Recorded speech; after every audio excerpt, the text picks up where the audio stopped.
Hi, my name is David Spring, Head of Marketing for Grant Thornton in the Channel Islands, and welcome to the latest in our Human Capital Advisory series, which today looks at the future role of corporate culture. This session will be chaired, as usual, by Susie Crowder, who is our Director of Human Capital Advisory, and she'll be joined by Rachel Masterton, who's the Deputy Data Protection Commissioner in the Office of the Data Protection Authority in Guernsey, and Richard Sheldon, who's a Group Partner from Appleby. They'll be looking at three issues. What does corporate culture look like post-COVID-19? And with flexible working, what are the risks that organisations should be mindful of? And thirdly, what organisations should do to their remote working policies and training to better prepare their employees in the future. So, without further ado, over to Susie, who will chair this session. Thank you. Thanks, David, and thanks very much indeed to my guests joining today. So I think we'd all agree that culture has become a bit of a hot topic as we've entered back into the world of work, having seen many of our colleagues and associates working remotely, asking a question around what does the future of corporate culture look like if we are going to continue to adopt a flexi or remote working approach to doing business. And that's been fantastic. Initial results are suggesting from a well-being point of view, from an employee engagement point of view, and productivity on the whole seems to not have been compromised, so thumbs up all round. But it does ask a question about what does the future of corporate culture look like in a post-COVID world. Now, we have all got used to not going into the office every day with all of those protective and regulatory measures that we were all very, very aware of. So my first question, I guess, for you, Richard, to kick off this session is what do you think corporate culture looks like now in a post-COVID-19 world? What are your observations? Yeah, thank you, Susie. I think in some ways it's had a little bit of a polarizing effect between different organizations. It's sort of almost brought out the best and worst in some ways with some businesses. I mean, if you take something as simple as communication, most corporate organizations will generally get hammered on this topic of communication, especially those organizations that operate across multiple jurisdictions. Interestingly, one of the things I've seen a lot of my clients have the feedback from staff during COVID was actually communication within a lot of organizations has been really good. Actually, chief execs have taken the time to, out of their day, to do video updates for the team. Now, actually having a face in front of you and hearing the voice of the leader of the organization is actually something that most organizations didn't do pre-COVID. It wasn't even on the agenda. So actually, thinking about how you communicate with people differently, perhaps in a crisis, there are certainly definitely lessons to be learned, I think, for a lot of organizations in terms of actually taking some of those practices about how we communicate with the remote workforce and moving forward with that. And so for those organizations that have done that, I think it's a case of very much keep doing what you're doing, and I think a lot are. I think the other thing is, and this is the one that everyone's talked about, is the desire now to embrace flexible working off the back of COVID. We've had to do it in many ways because we had no choice in a lot of organisations. It was either work flexibly or don't work at all. And what you're now seeing is actually some real converts within businesses. The vast majority are actually very much embracing this, realising that not only flexible working does work fundamentally, but actually it's working better for them as a business. It allows them to continue to service clients through different hours. I mean, hopefully we move away from this 9-to-5 culture that so many organisations are wedded to and accept the fact that actually, as long as the job gets done, does it matter if it's done sometime between 9 to 5? And the follow-on benefit from that, and once you start embracing those sorts of ideas, is that actually you start removing a lot of barriers that are in the workplace, particularly working mothers, people with disabilities, whereby actually getting into the office isn't always that straightforward. And actually, there's a lot of wins to have and be gained from that. The flip side, though, that I've seen, there has been, and I would hope it's mostly short-term, and it's coming off the back of COVID, is it has in certain organisations perhaps brought out some of the more negative aspects of culture. obviously we have to look, we're all businesses, we have to look at things from a cost perspective too. You can't ignore your costs as a business. But there have been perhaps a few knee-jerk reactions that you've seen across the economy within certain businesses. Maybe that's almost a case of opportunism, whereby businesses that have taken almost advantage of the COVID as an excuse to make redundancies that perhaps they wouldn't have been brave enough almost to do previously.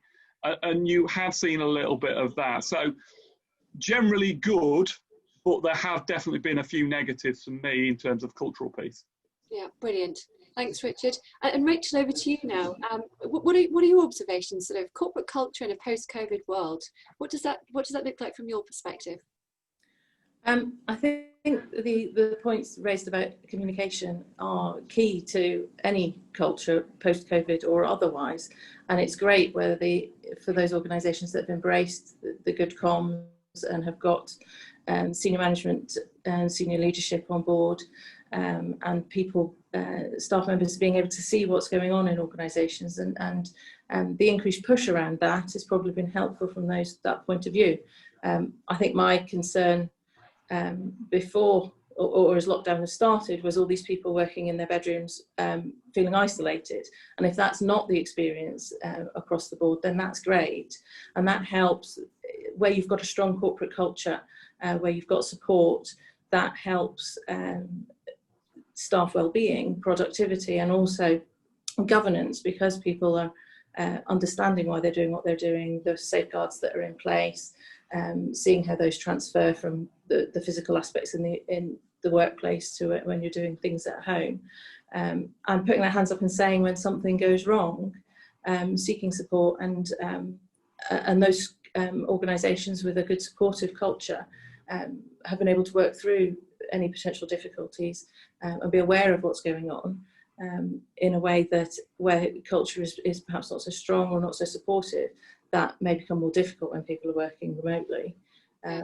This concern some organisations may have that people aren't putting in the hours because they're not seeing them at the desk. This presenteeism that has been in place in some organisations, that we're only getting value out of people when they're sat behind their desk 9 till 5. And picking up on Richard's point that actually if you work flexibly, you get a better set of skills, your organisation can improve because of that, because you can take on people that you may not if you're fixated to they have to do 36, 37 hours a week sat behind a computer in an office somewhere. And so all across the board, I think having a culture of supportiveness can assist organisations. Yes, yeah, brilliant. So yeah, so a bit of a mixed bag. So some positives that have come out of the whole COVID-19 and government enforced lockdown period. So strong communication, visible leadership from the top, all really good, and helping the culture to evolve and adapt around those changing working practices. But perhaps on a negative note, certainly from a Grant Thornton point of view, you know, we're seeing a lot more inquiries around help us to reorganise and redesign our organisation, typically as a result of displacing people, as you said, Richard, you know, possibly because they weren't brave enough to do it pre-COVID, but it's presented an opportunity, which has led to, as you know, as we're seeing every day now, a growing number of people who've been unfortunately displaced as a result. Moving on to question 2 now. So question 2 is with many people working more flexibly, what are the regulatory and other risks attached that organisations need to be mindful of when they're allowing people to work from home? And Rachel, if we go to you first and foremost on that, please. Yeah, so I think for me, from a regulatory perspective, the obvious barrier, the obvious challenge for most organisations is the piece going to be around oversight. People are traditionally used to working side by side in teams, and so there is a natural element of oversight. If you're, I know myself as a partner, if I've got an associate in my team, I listen to what they're saying. So you try and therefore actually be able to give these people in your team real-time feedback. They will ask them the question. When you're physically remote from people, that's actually a lot harder. And I think from a management perspective, in terms of we've got to find ways to replicate that level of oversight that we have. We're operating in a regulatory environment. Most businesses within the Channel Islands do. And we have that regulatory duty of oversight. We've got the principles of 4 or 6 eyes, as the case may be. You've got your different barriers.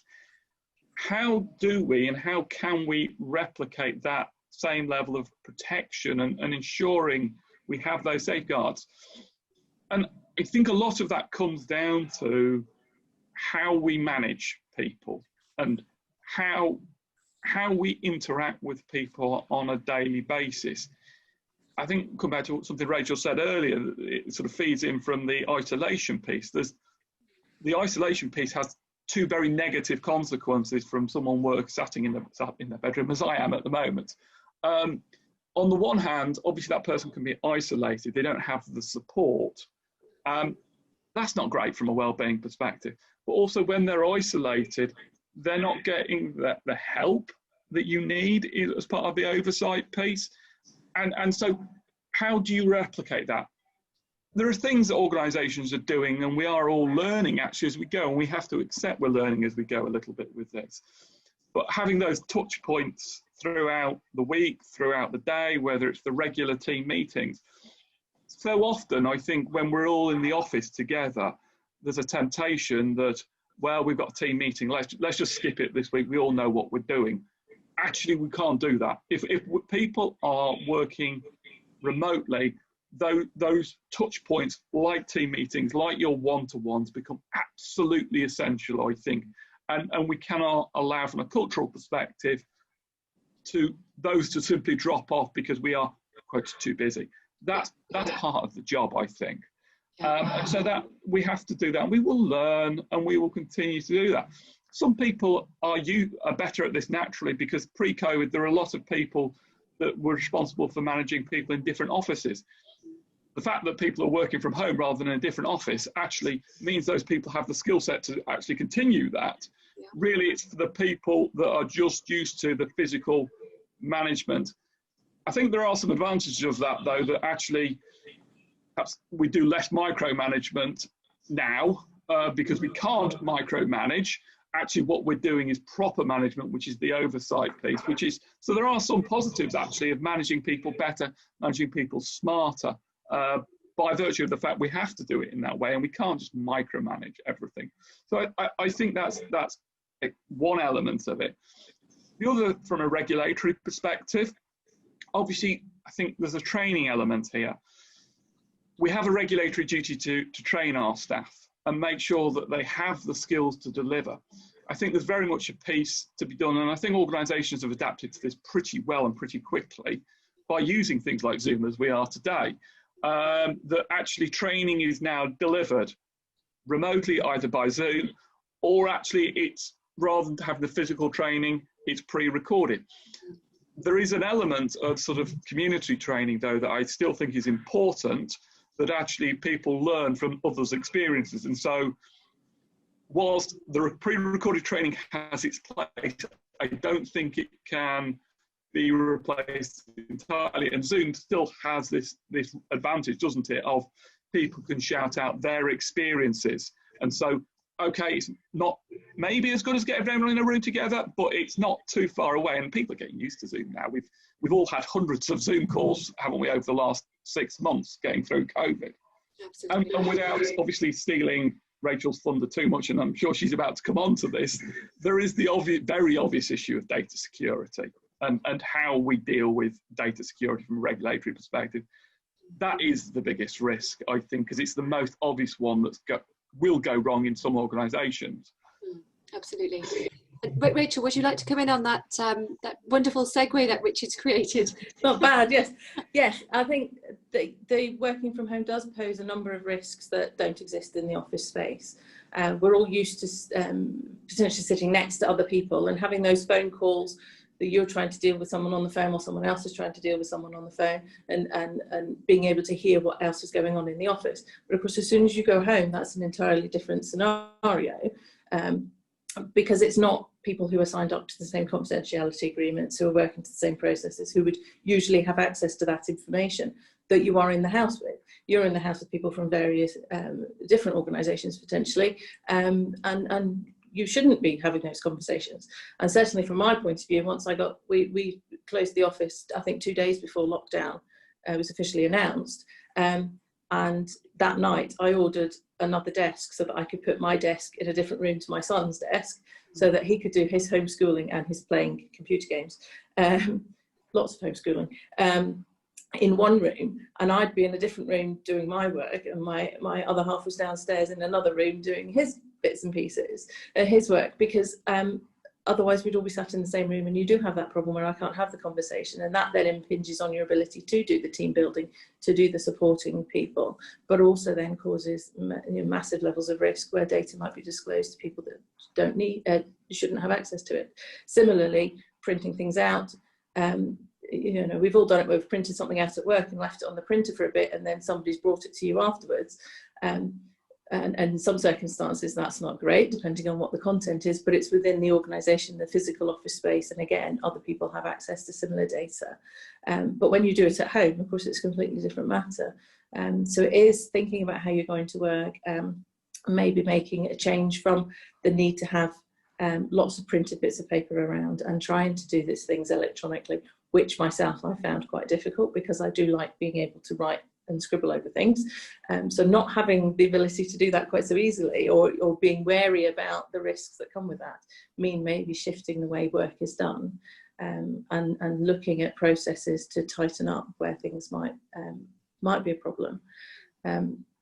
The being in disparate locations also means that people may be more reluctant, depending on the support they're getting, to say, oh, something went wrong, or somebody overheard a conversation, or I did leave this bit of paper and somebody else picked it up. Or in some circumstances, maybe people are getting office mail rediverted to home addresses because they weren't able to get into the office. Offices were locked up, and so then you're getting things coming through.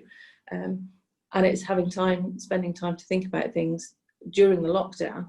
But something we're doing, and I think a lot of organisations are probably doing now, we're starting to get back into the office, is debriefing that, working out what worked. It was all a bit quickly, we've all got to go home, so a bit, running to stand still, working at a slightly different pace to keep productivity going. But now you're getting back into the office, it's time, I think, for organisations to sit down and really work out what worked well, what didn't work so well, where the risks are, and putting something in place, because it's a possibility this will happen again.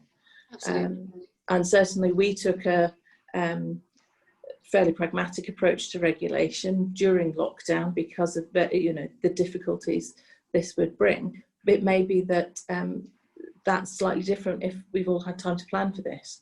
So organisations, I think, need to take on board what their staff have been saying about how they found it, and address those risks, address those things that have caused potential problems, and put processes in place if staff have said, actually, I did feel a bit like I was on my own. Yes. So what are we going to do about that?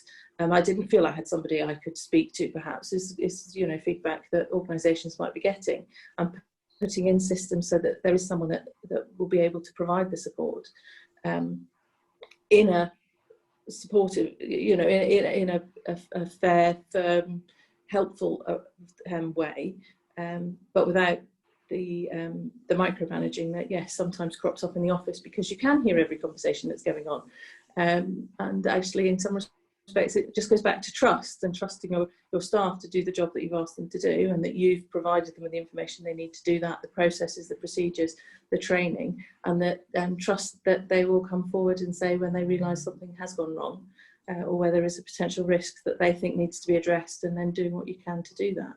Yes, yeah, all really great points, and certainly reflecting on some of the Grant Thornton research that we've sort of conducted through various pulse tests over the past couple of months. So You know, quite pleasingly, 93% of executives said that they were attuned to corporate culture, and indeed during the lockdown period it was high on their agenda to try to maintain those cultural values and stay true to their mission statement and their overall set values, that, you know, the organisational DNA.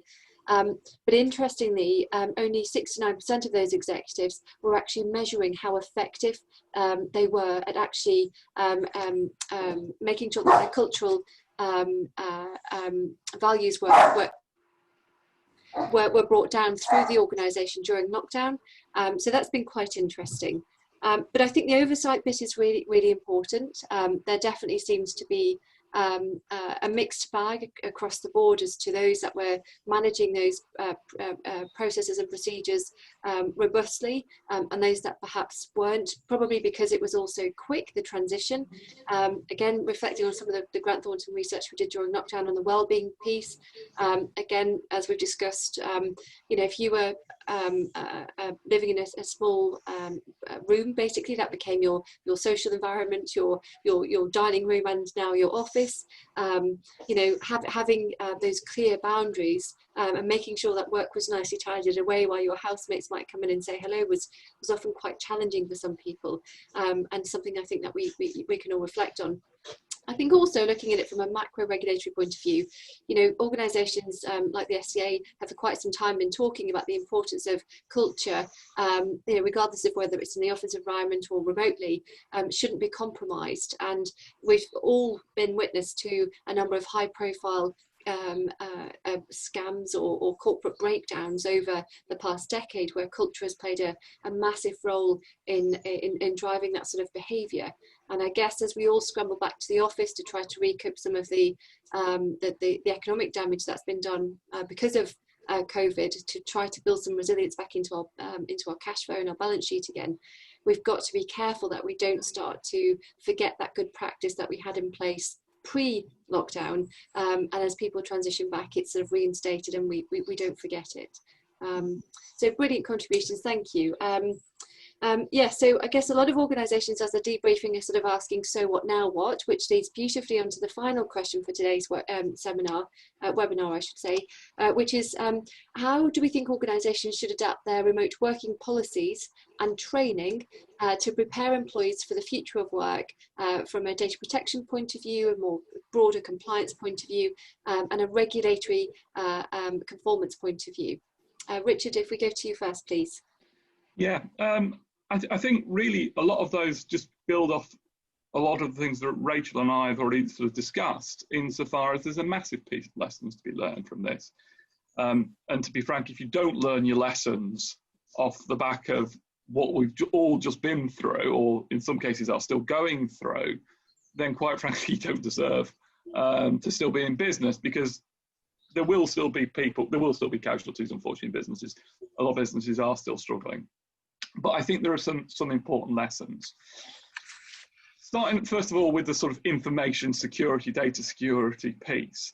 Some organisations were tending to be the larger organisations, were already tooled up effectively for remote working in terms of their information security systems. The ability to remote log on is a critical component for me of information security. If people are still, because a lot of businesses had no choice during COVID, sending work emails to a personal email address and then saving that information on their home computer, that opens up the organisation to all sorts of risks from both a regulatory perspective, a client perspective. We come back to culture. Most organisations have something to do with integrity and confidentiality, especially in the financial services world. You only need to read the papers about where people have thrown laptops away and people access this sort of information. That's just not an acceptable way for any business of any sort of size to operate.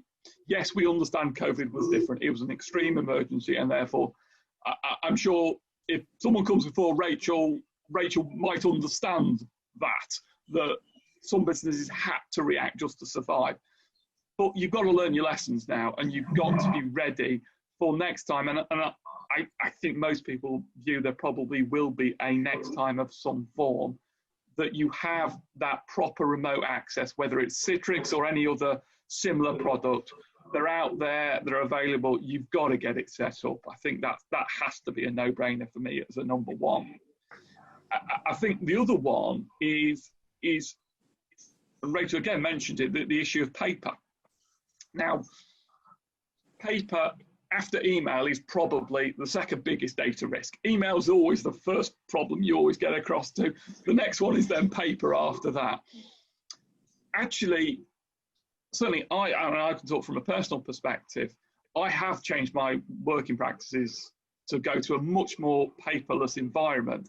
And I think what most businesses are now doing, and what most staff are now looking at, is a sort of more of a part work office, part home working environment. COVID, you were at home all the time. Actually, if you're now going to a situation where you're part working from home, part in the office, transporting paper home and then back again creates all sorts of information security risks. And to be frank, you might just forget to bring it into the office one day. And then you're left with a very practical problem. That bit of paper you're relying on, you can't access. Oh, because I've left it at home. So I think that drives us much more towards a paperless environment, because actually it creates that flexibility that, to be frank, if my kids are ill and I can't go into the office one morning and I need to access my files and my papers to service clients, I can do. I just log on, and it's no different than if I'm in the office environment. It's not to say that we're all about to go paperless overnight. The reality is we're not. We are still, in the island, still quite paper reliant. But I think it's about increasing that, or rather reducing that reliance on paper-based systems and filing. So they would be the sort of two, I suppose, regulatory ones for me.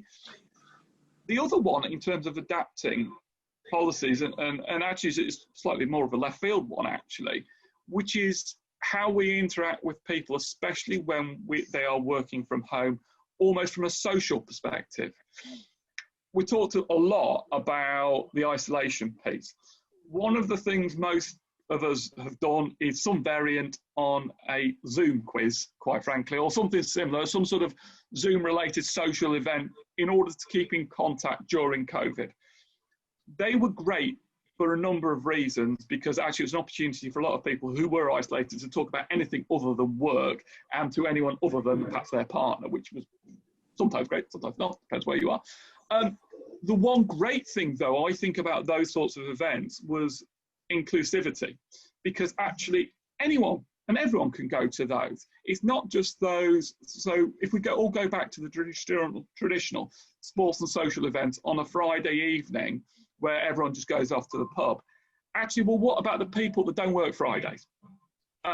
What about the people who are working at home from Fridays? They are immediately excluded from those events by virtue of the fact they can't get there. So can we think about, actually, it doesn't have to be a Zoom pub quiz again, because we've probably all done a million of those over the last few months, but can we keep on thinking about events, about keeping that engagement, keeping that inclusivity when we do these sorts of events, so that we're not excluding someone who doesn't work on a Friday from these sorts of events? So I think as three quick, slightly different ones, they would be probably my three headlines.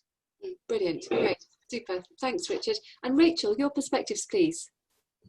Yes, from our point of view, taking the time now to look at data protection seriously, if you haven't been before, building in the processes and procedures that work during lockdown to day-to-day activities back in the office, potentially looking at flexibility of working environment, but recognising the risks there, and adding appropriate data management, information management into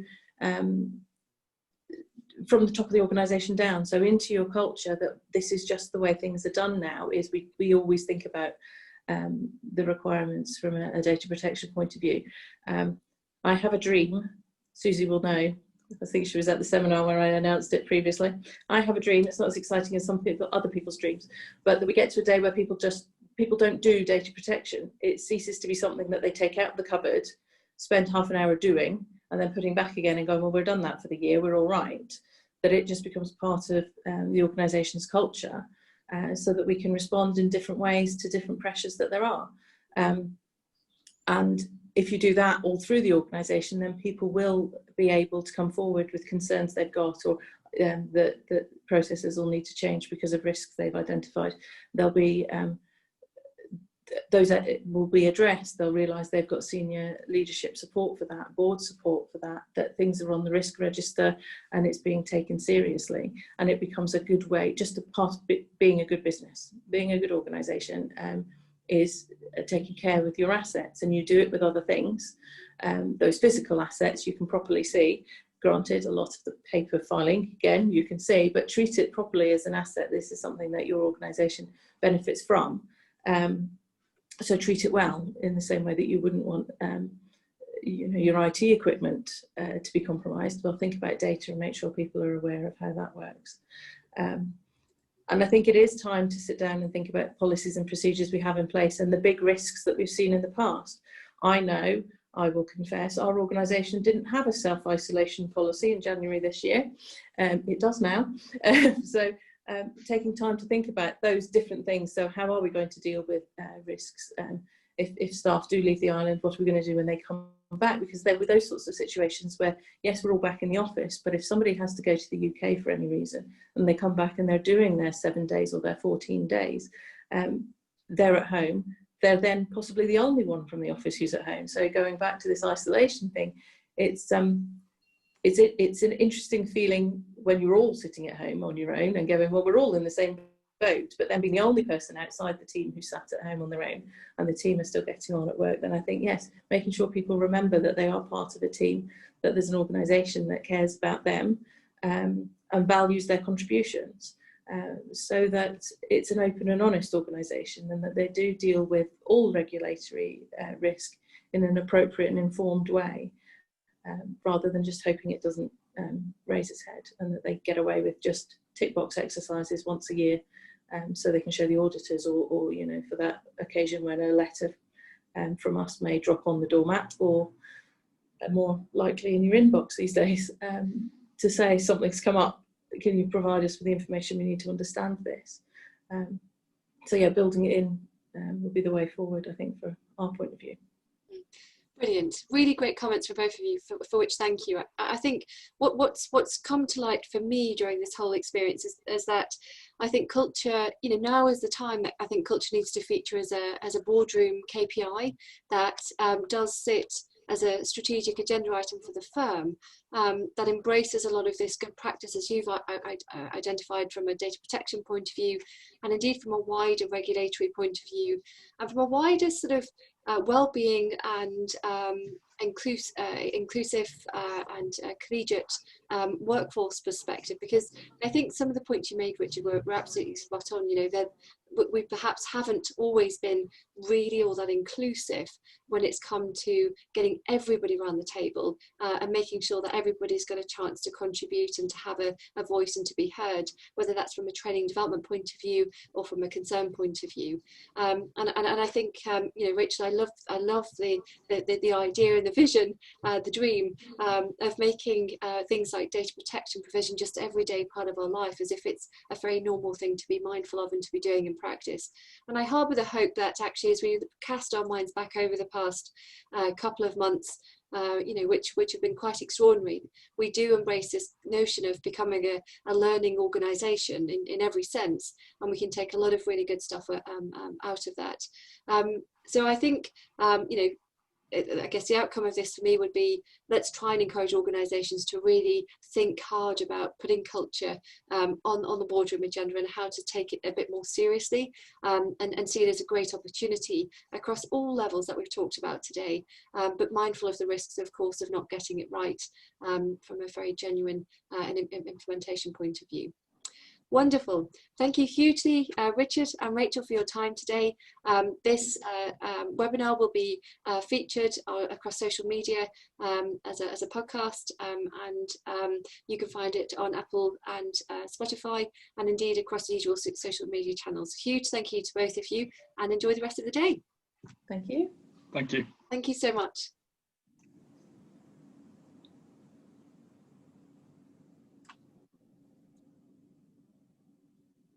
Cool. I think we're done.